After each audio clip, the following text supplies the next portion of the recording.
21! What's up, everyone? Oh, feeling a little bit better. Face is a little fatter. Not 100%. It'll be a few more weeks before I think I'm back to my usual, I don't want to say normal self, because what is normal? But the reason we're on here today is not to talk about me. Well, maybe a little bit is relatable, but anyway, this week I posted a quote that said, "You are only confined to the walls that you build yourself." And that means so many things.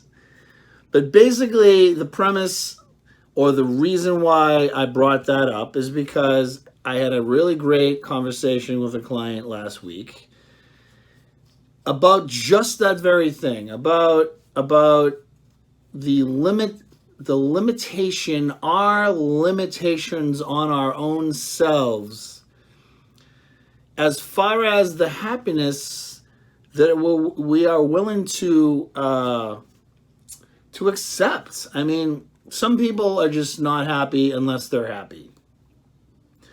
I've been studying people long enough to know that certain people, their unhappy is their happy, if that makes any sense at all. But seriously, some people just feel more comfortable or safe, for that matter, living in that particular mindset. And if that's what makes them happy, then who are we to say, who are we to tell them or judge them how they should feel? But I'm going to just speak for myself. A couple weeks ago, we did a segment and talking about be your own personal happy. And then I went on to say that, the extremely non-stop, rigid, structured life that I live is what makes me happy. I mean, it other areas and aspects of my particular life definitely take a toll because of my excessive compulsiveness in one direction instead of the other. But that's where I'm happy at, when I feel like I'm contributing and making a difference and doing so on and so forth. So my particular happiness would not be happiness for anyone else. But that's me. But I could certainly work on being a little bit more happy in other particular areas if I would just balance things out a little bit better. But I've tried, to be honest, and maybe it works for a while and then it goes back to the other way. It's like a thermostat. It's like your set point. But here's the thing. I mean, you have people complain all the time that they're unhappy. They're in terrible relationships. They hate their jobs. Their situation just sucks. But they don't want to do what's necessary to correct that.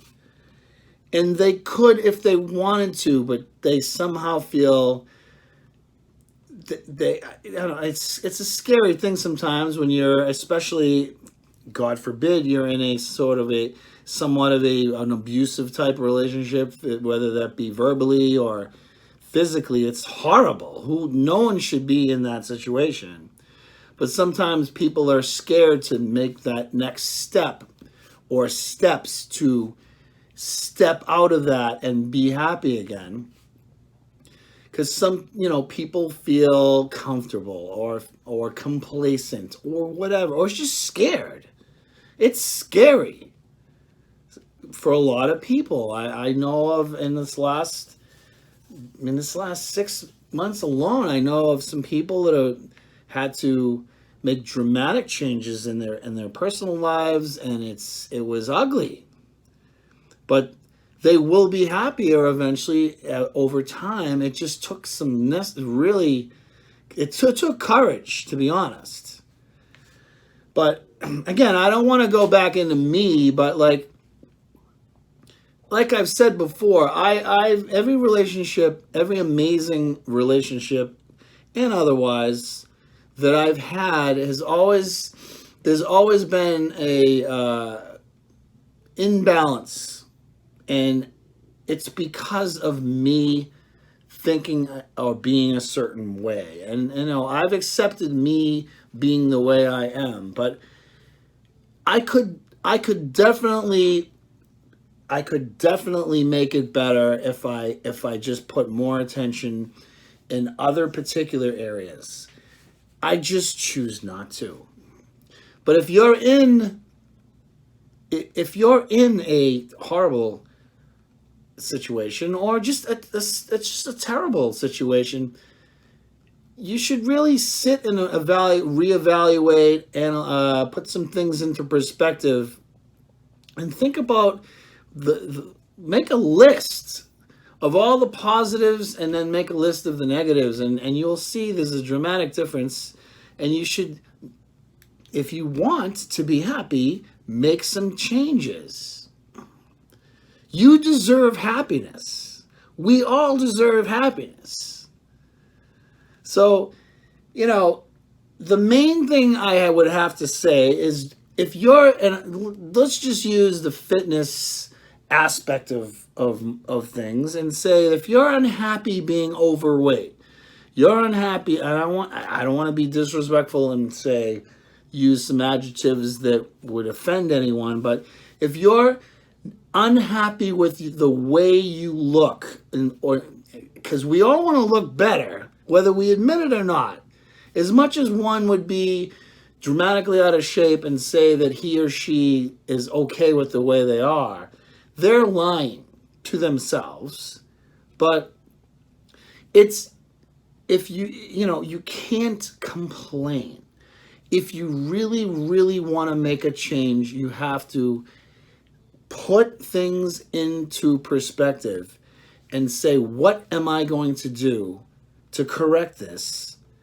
As far as, let's just, again, using your physical condition, your appearance, your aesthetics, your health, the way you feel, you need to do things to correct that. And it will not be easy, but you can be better or happier if you do something about it. But you have no right or should not complain whatsoever if you don't at least try. So no one wants to hear negativity. No one wants to hear people constantly complaining about themselves. It's exhausting. It's very tiring to continuously hear it all the time. If the person is continuously complaining and never doing anything about it. So that old saying, that I don't know, they always say, my grandmother used to say, but that old saying, when you're smiling, the world is smiling with you, and when you're crying, no one wants to hear you. It's so true. So do something about it. All right, I gotta go. I got an amazing, amazing client competing this weekend. His name's Tyler. I talked about him last time. I will let you know how he did. As far as I'm concerned, he's a champion already, but I'll keep you up to date and post it, okay? Have an awesome weekend. I'll see you all very soon, and get to the gym.